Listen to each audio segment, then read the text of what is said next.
Dans cette courte vidéo, nous allons vous expliquer comment réaliser un diagramme floral simplement et rapidement. Commençons par un bref historique. Le diagramme floral a été conçu par John Henry Schaffner en 1916.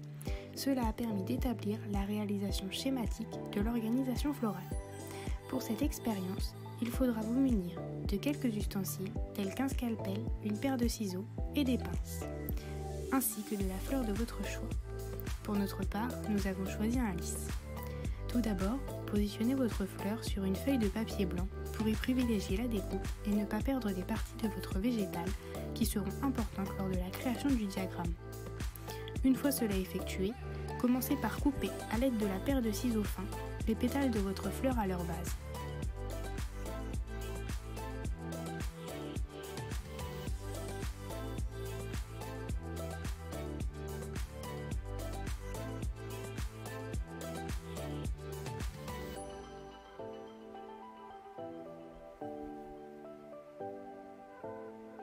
Une fois toutes les pétales coupés, préservez-les sur le côté de la paillasse.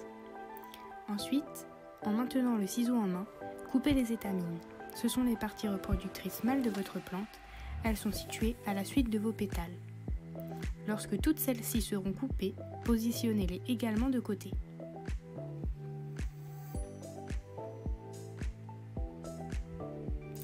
Veillez à couper le dernier morceau à l'aide d'un scalpel qui reste sur la fleur. C'est le pistil qui est la partie reproductrice femelle qui sera l'élément clé du diagramme. Une fois nos coupes effectuées, je vais vous expliquer comment réaliser le diagramme floral. Tout d'abord, prenez une feuille de papier A4 sur laquelle vous dessinerez 3 cercles harmonieux. Sur le cercle le plus externe, on positionnera les pétales. Ensuite, sur le cercle suivant, vous déposerez les étamines en quinconce des pétales. Enfin, au centre, vous placerez le pistil, en veillant bien à ce que la partie qui était au cœur soit placée au centre.